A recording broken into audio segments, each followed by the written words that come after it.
Hey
everybody, welcome back to the Rook View.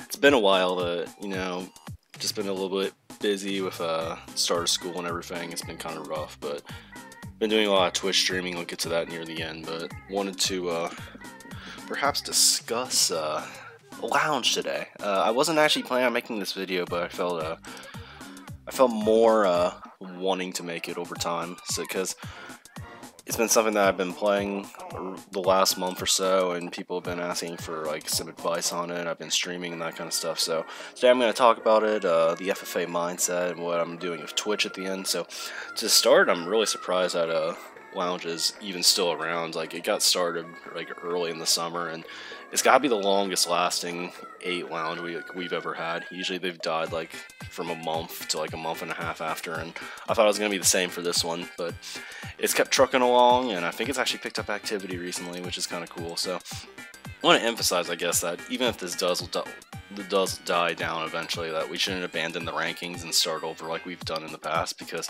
we've made actual progress so far. So like, to start every Lounge, you got to give players starting ranks, which is pretty inaccurate, as we all know. So what we have now is like a decent system, and it's like decently accurate ranking representation, so we should keep in the future even if it does go inactive, because I'm sure motivation will eventually creep back.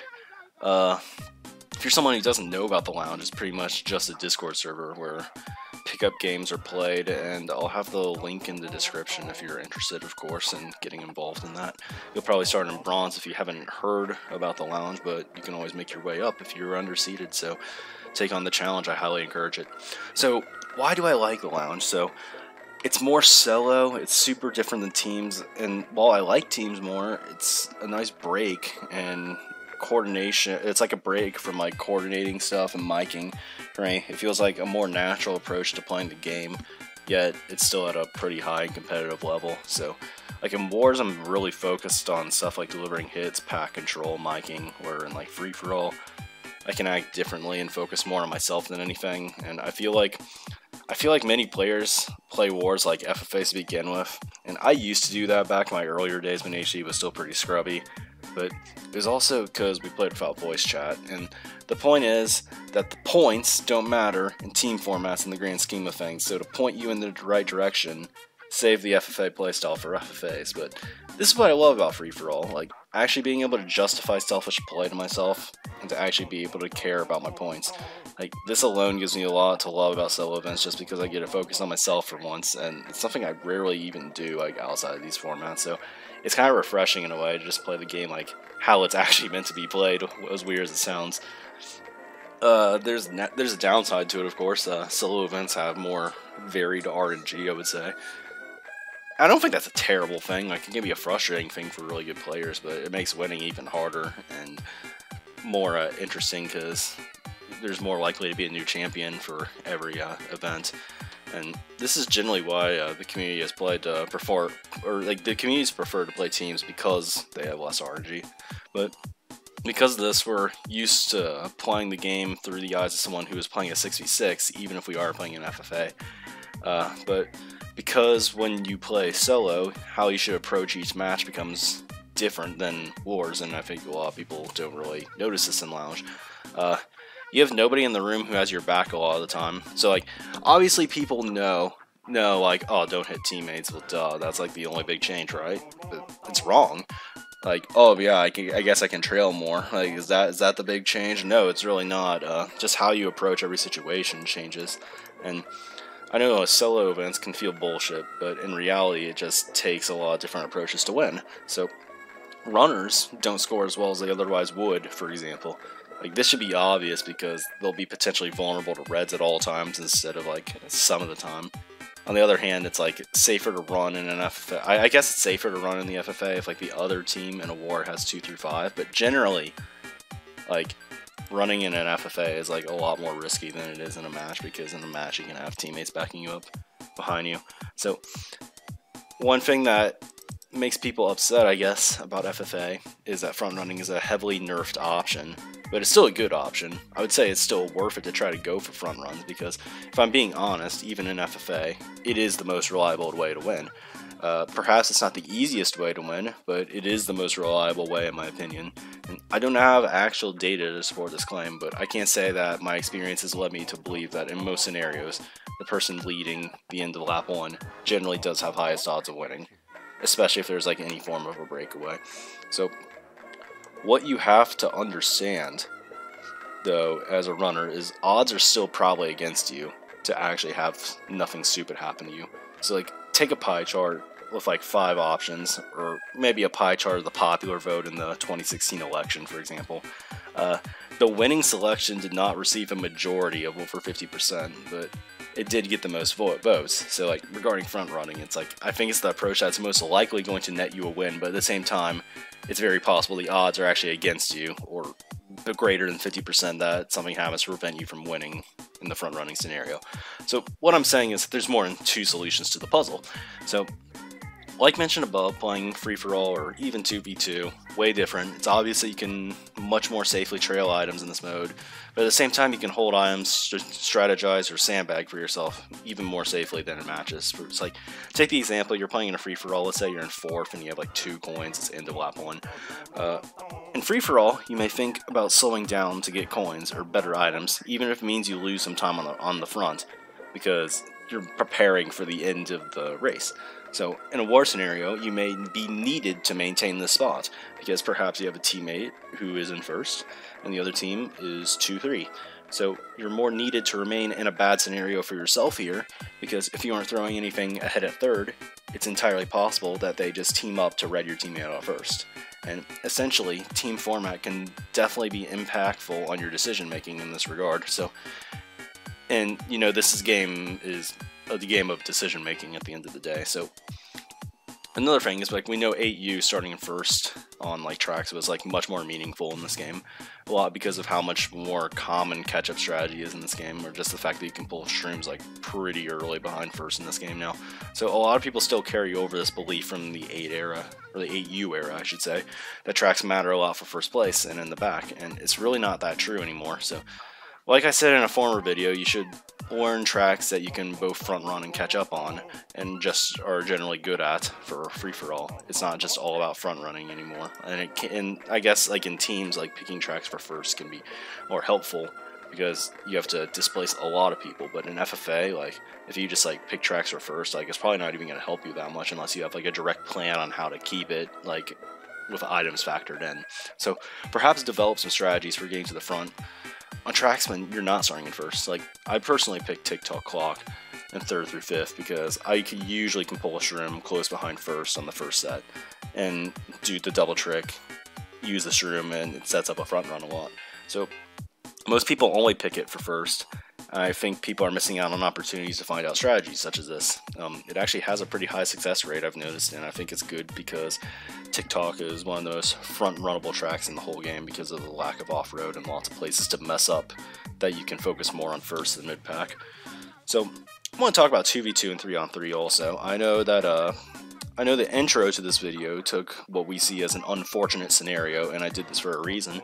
The reason why perhaps it was funny to somebody was because of our current mentality to begin with. So the next time you get a partner that perhaps isn't the best in the room, maybe take a new approach. Make the partner feel comfortable instead of stressing them out. One thing to note is that if you somehow do happen to win with this partner, you get even more MMR if you do win. That's something you gotta consider, and like, while it may be maybe less likely, it's a RNG game. They can get good luck and still capitalize on opportunities, and it's the moral right thing to do anyway to support your partner no matter what. And for your information, if you're like raging over bad partners, I'm just saying, if you can't carry people hard enough to make it to the next level, it's because you deserve the tier you're in. Like, obviously you're gonna get a few bad eggs, I guess, that you just can't win with, but it does balance out. Like you are equally likely to get good partners than you are bad partners. So like, if you're unable to gradually increase and get out of the range even with bad partners, it's because you deserve the tier you're in. On the other hand, this concept of respecting teammates holds the opposite way. It's possible that some partners are wrongfully rude if they feel they are being deadweighted, but on the other hand, it's also not going to help if the weaker player on a team acts like they aren't good for anything. It'll likely demotivate your partner and feel like, why even try, and that's not good for you either. So get some confidence for yourself. Remember, additionally, if you're like a platinum player in a tier A room, there's a reason you can access the tier to begin with. Like, if you're unable to play in the tier, maybe it'll show, but you also deserve the tier if that's where your MMR stabilizes. In short, it's a really easy concept. At the end of the day, you want to treat your partners how you want to be treated. Hardly anybody wants to be treated poorly for poor performance, and hardly anyone wants somebody who's apologizing before the match for maybe not doing so well. Get some confidence, and maybe you guys can actually win it. You never know. Perhaps if you have a good partner, 8th place is all you need, but it's not going to help if you just like say like, oh, I'm sorry, I'm good for no. No, just try your best. You never know. You could win still. That's the thing about Lounge. Stick it out, try your best, and have fun playing with new people at the end of the day. 4v4 and 6v6 in Lounge. I don't dislike this formats personally, but this gets into the territory where I feel like miking is necessary to play optimally. And when I play Lounge, it's usually because I just want to get a casual game in to begin with. It's why I don't like the format as much, because it feels weird to play without call, but I prefer to call with just my normal teammates in honesty. I can't give too much Lounge advice for these modes, but they are more like normal wars, I suppose, so you can start treating them more like that, I guess, whether it's like picking bagging tracks and actually developing strategies that way. I have a few more final points I want to hit on before finishing. I kind of did my Lounge discussion already, but still have like a few things I want to tie in about just like the thing in general and streaming. I didn't really have a direct claim to prove in this video, but it's just I wanted to talk about a variety of subjects, I guess, that are Lounge related. I enjoy playing it pretty casually, and I think that's what you gotta take it for. I get why people get salty over it sometimes, and it's because the leaderboard is actually moderately reflective of skill. A lot of people say it's irrelevant because it's Lounge, but I think that's a pretty weak argument. It's baseless. The fact is that it does a pretty good job at what it sets out to do, and it's to test your ability in free-for-all, 2v2, 3v3s, etc. And I wouldn't say that MMR is an all-telling system, but I would say your average stabilized MMR, plus or minus about 1,000, is probably a pretty close indicator of where you should fit. Meaning if someone has over 2,000 MMR than you, since the ranges wouldn't overlap, plus or minus 1,000, I would say they are probably definitively the better player. If someone has over 1,500 MMR, I'd say they are most likely better, and perhaps like if it's like only 500, it's getting to the point where it's pretty negligible. Here's the thing about Lounge though, it's different and it's not like normal wars, but what I do respect about its scoring system, it's like produced based entirely on your own results, meaning that there's no bias in the system. In a sense, it's the only unbiased player rankings we've ever had, and I think the only way to actually do these player rankings is through solo events, or see how they do with a plethora of teams, which is what Lounge does. You get like different teammates and stuff, so at the end of the day, it just comes down to the player, really. It's just most people prefer to play in teams, and that's fine, but the funny thing is, though, the people who sit and tell you that Lounge is no indicator of skill whatsoever, it just happens to sometimes be the people who make, like, tier lists for France, Spain, world rankings, etc. But the funny thing here is that not only are the lists objectively more biased than the Lounge list, they're based on individual points in team format, and it's disgusting, honestly. Perhaps players will take teamwork into account for some people on player-made rankings, but they're also bound to be neglecting other players of great teamwork that they don't really play frequently. Because at the end of the day, there's no direct result-based evidence of teamwork, and at the end of the day, for a list to be valid, there has to be evidence. If you're going to make rankings that are based on team formats, then the rankings better be for teams, is what I'm saying. Anyway, let's go on another tangent while I still have some attention here. This is directly related to the last discussion, but also ties into Lounge in general. And I want to use it as a segue to do some advertising. So I've been streaming MK8 on Twitch lately since I've been back at school and have strong net. The other day I decided to check some of my clips like I always do. And while I'm streaming, I don't think... while I'm streaming, I don't always have the time in the world to do this stuff, so I like seeing what people save later on. Sometimes I think people actually forget that a streamer can see who clipped what on your channel. I noticed the other day that I had 2 different streams that someone had clipped me of doing the same thing on DCL. One was labeled oof. Please stop using that word, please, please. And one wasn't like titled, but I remember someone tagging me in the chat questioning me why I did what I did. The interesting thing about these 2 separate clips is they were on 2 different streams of mine, and they were clipping the same thing that I did. What I did was bill off before the anti-gravity section on DCL, and that was intentional. This is another example of playing different in wars and FFAs, actually. So, you see, we all know DCL, you bag for shock. The last 2 double sets on lap 1 are generally your greatest probability of pulling it, and it's technically possible. And it's technically possible to bill right after the first double and land before the final set, but it's also very likely that A, you don't have time to throw. You don't have time to throw or use your other item before the next set. B, the bill throws you into one of the middle single boxes instead of the double. And C, you bill into a closer interval behind first and lower your odds of pulling the shock to begin with. So what I did was I used my bill to fall off intentionally to get rid of it. I can still catch up, it's DCL. I was able to clear up my inventory and grab a double box after in both scenarios. Now, my hope, I guess, would be that people were just questioning what I was doing and was curious about it, but I get the feeling that perhaps somebody just wanted to post in another chat, be like, LOL, look how stupid this guy is, but this scenario is actually intentional is the thing, so, maybe try to understand the scenario, I guess, or maybe even ask me about it like the one guy did. Speaking of Twitch, I'd like to talk about that also. I haven't had many videos up recently because I've been experimenting with streaming again, admittedly, and I've been getting more viewers also, and actually have had some motivating words, so I've tried something new, and it's been commentary while playing. I'm actually streaming a lot of Lounge matches recently with commentary. I've been told that they're helpful by viewers, and I found a new style to use, and it's pretty simple. So during a race, I'll speak a lot of my thoughts out loud, no matter if they are good ones or simply just rash or me just shitting on somebody for doing something that I don't agree with. This kind of shines a light into how I approach certain situations, I guess, while actually providing some genuine emotion, whether it be happiness or tilt. I think this combination is actually a really good one because it is in a way, it is a way to perhaps be an entertaining watch while also giving out information to how I play or approach scenarios. I think that just streaming gameplay is almost a waste of time unless you don't mind only 2 people watching you. So I've decided I'll use my streams as a way perhaps communicate with people while chilling and racing. I have no stream schedule because my life can change pretty quickly right now due to school. I'll probably be completely inactive next week, but I'm fine for the weekend and some weekdays. But if you have any interest in joining me on these streams, feel free to give me a follow on Twitch. My account's Rookie006. Admittedly, between school and MKC, my time is limited, and I need to realistically give myself time to relax.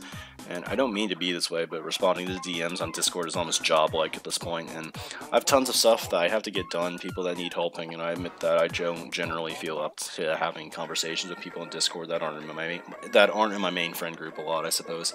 So, if you catch me streaming Lounge or something, or some other game, this is really the best time if you ever want to have a casual conversation with me, because this in reality is partly time I spend to relax, so most likely I'll give you a more genuine response during these times, and I feel you get a lot more of a personal response if you hear it directly from me instead of in text. So if I'm ordering with HD, I'll probably have to call on, but won't be able to focus on chat as much. And stuff where I don't have my mic on, like speedruns or important league matches, I can't really guarantee anything, however. Sometimes you do have to focus on results, of course, and those are just things that I take moderately seriously and aren't really relaxation time, if you get the gist of that. But these streams probably will be more rare than the ones where my mic is on, so if you have any interest in hanging out on my streams, feel free to give me a follow, it would be appreciated. And that is all I have for today. Thanks for watching. Unlike last time, I can say I have more videos planned and in development already, so perhaps it won't take as long for another one to come. So have a good one, guys. Thanks for watching. Later.